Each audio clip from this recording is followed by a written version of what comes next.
C'est avec un grand plaisir et avec beaucoup de fierté que je vais vous présenter maintenant le site web du Bodmer Lab qui est en ligne depuis très peu de temps.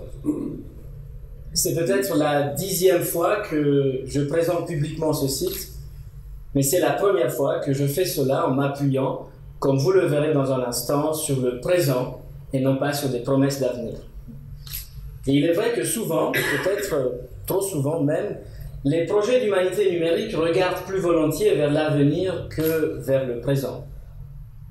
Ce ne sera pas le cas pour notre projet, pas aujourd'hui, même si, comme vous le voyez, nous sommes encore dans une phase qui s'appelle bêta. Mais ça veut simplement dire qu'il y a encore d'autres fonctionnalités et de nouveautés qui sont en préparation et qui seront lancées prochainement, certaines dès lundi. Alors, qu'est-ce que, en fait, le site du Bodmer Lab?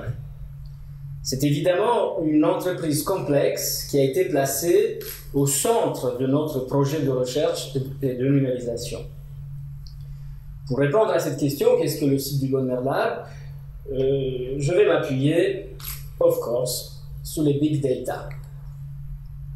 Ça veut dire 4 ans de travail, environ 18 000 emails, 400 réunions selon nos estimations, plus de 3800 cafés, sachant que tout le monde dans notre équipe n'en boit pas.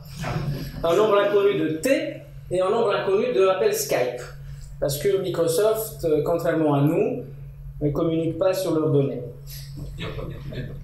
Bon, plus sérieusement, le site du Bodmer Lab s'est donné comme mission d'apporter une solution concrète à 3 impératifs qui sont liés à la production de données numériques issues de la recherche scientifique. Tout d'abord, c'est l'impératif d'archivage pérenne de ces données scientifiques. Ensuite, c'est un impératif d'accessibilité de ces mêmes données. Et enfin, d'interopérabilité, parce que les données que nous produisons doivent rester en quelque sorte libres et accessibles autant à d'autres projets d'humanité numérique qu'à d'autres bibliothèques virtuelles du web. Alors nous avons fait cela en suivant 3 questions cadres qui ont guidé la conception de la plateforme web que vous allez découvrir.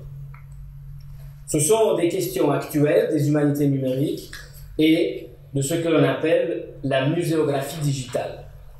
Tout d'abord, comment construire l'avatar numérique de cette bibliothèque unique de la littérature mondiale? Ensuite, comment redonner une nouvelle vie aux documents anciens, historiques, culturels, littéraires, grâce à la numérisation? Et enfin, pas tout à fait enfin, mais quels nouveaux usages scientifiques, artistiques, ludiques ou même pédagogiques s'offrent à ces versions numériques qui proviennent d'œuvres souvent fragiles et précieuses? Le site que vous allez découvrir dans un instant tâche de répondre à ces questions et évidemment à bien d'autres. Alors, comment avons-nous fait? Tout d'abord, nous l'avons fait grâce à la ténacité d'une équipe interdisciplinaire, il a déjà été dit, je le rappelle, faite de chercheurs, de graphistes, d'informaticiens et de spécialistes en bibliothèque. Aussi, nous avons fait ce site en suivant presque obsessionnellement notre ambition de produire non pas des big data, mais des smart data. Pour rendre intelligibles ces données, il a fallu tout d'abord mettre en place une architecture informatique rarement vue à l'Université de Genève pour un projet de sciences humaines. Ça concerne pas moins de 4 serveurs de données entièrement dédiés à notre projet, chacun d'entre eux avec une fonction bien précise dans la préservation de données ou dans la mise à disposition de ces données. Ça concerne environ 36 000 lignes de code informatique, plus de 400 bugs tous résolus, 69 000 fiches carton numérisées qui nous ont permis de faire l'identification d'ouvrages rares et précieux et d'en comparer certains avec des exemplaires similaires qui se trouvent dans d'autres bibliothèques européennes, et ainsi de suite. Alors, vous le comprenez, derrière les rideaux de tout ça, ça grouille, ça calcule, ça bug parfois, mais ça marche, et ça marche aujourd'hui. Car aujourd'hui, nous avons plus de 1200 documents numérisés, correspondant à plus de 220 000 pages, dont 867 d'entre eux sont consultables sur le site dès à présent. La navigation sur ce site se fait tantôt directement par une barre de recherche, que voici, qui permet d'activer et d'arriver en 2 clics directement au document numérisé. Ou elle se fait aussi par une exploration plus libre, que ce soit à partir des constellations que vous voyez défiler, ou directement à partir des derniers ouvrages numérisés. Le site est déployé autour de ces constellations qui sont, je le rappelle, des sous-ensembles de la collection Bodmer qui ont fait ou sont en train de faire l'objet d'une numérisation extensive, voire même exhaustive, et tous des projets de recherche bien définis. Les constellations sont ainsi composées de documents numérisés sur le site, les avatars des objets précieux qui se trouvent dans les coffres du musée au-dessous de nous. Je vous propose maintenant d'en survoler 4 d'entre elles. Tout d'abord, la collection de livres anglais de l'époque élisabéthaine, dont plusieurs unicats, qui a fait l'objet d'un catalogue imprimé. Un ensemble de livres de la Renaissance qui, pour la première fois, a été entièrement numérisé et entièrement annoté pour permettre une consultation facile par les spécialistes, mais aussi par d'autres catégories publiques. Ensuite, le catalogue complet des papyri Bodmer, qui, à l'occasion de ce projet et de la constitution de ce site, a fait l'objet d'importants choix de numérotation et de réorganisation. Je le redis aussi, depuis Hawaï et le Danemark, pour permettre une réorganisation des pièces selon une nouvelle cotation qui est plus facile à faire puisque nous avons affaire avec des documents numériques sans risquer d'endommager ce qu'on appelle parfois les confettis, que sont ces papyrus extrêmement fragiles.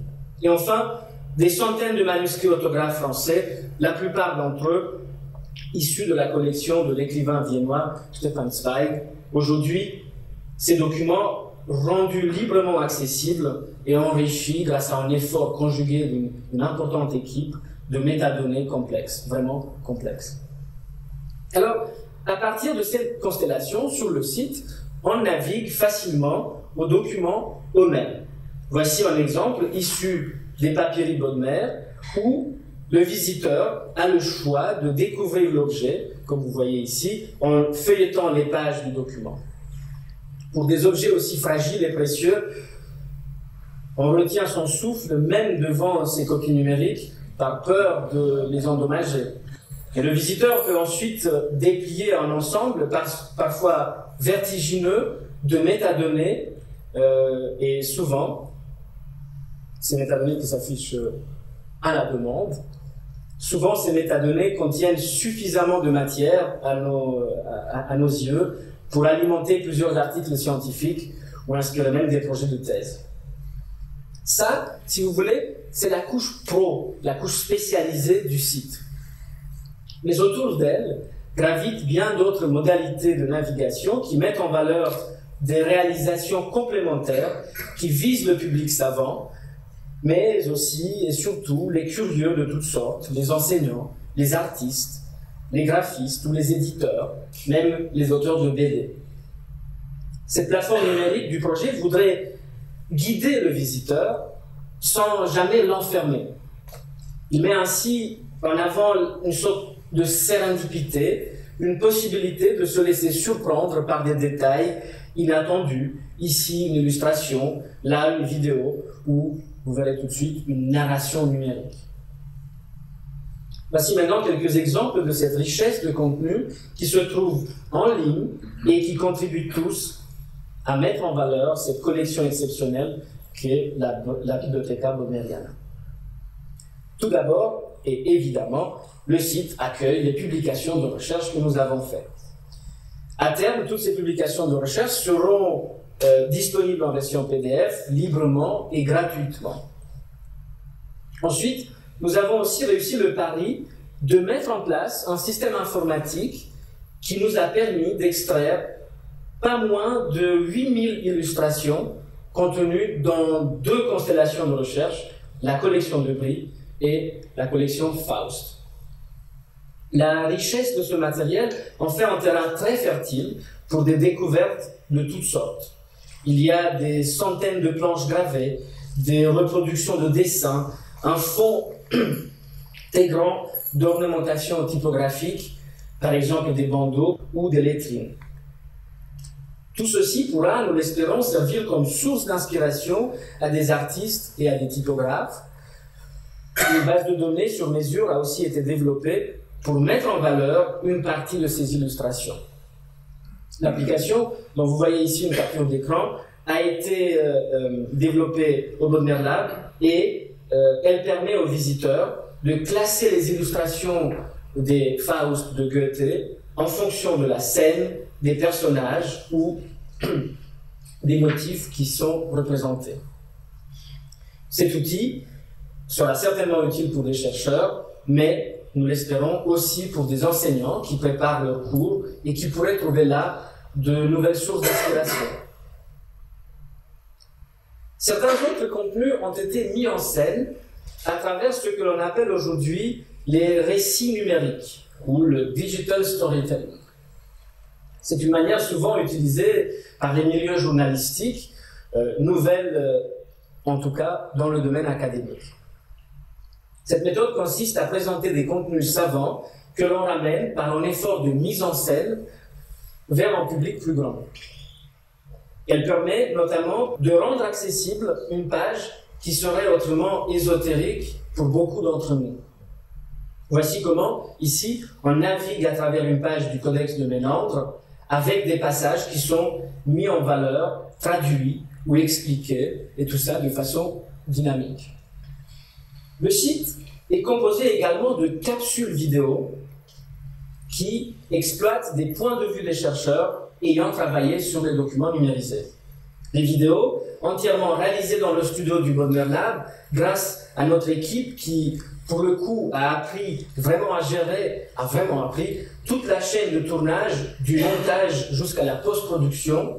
Alors ces vidéos permettent, comme les récits numériques vus tout à l'heure, de donner vie aux documents numérisés et d'expliquer mieux certains choix de recherche ou des scènes complexes, comme ici une gravure de la Renaissance qui, dans la vidéo, s'anime et se dévoile.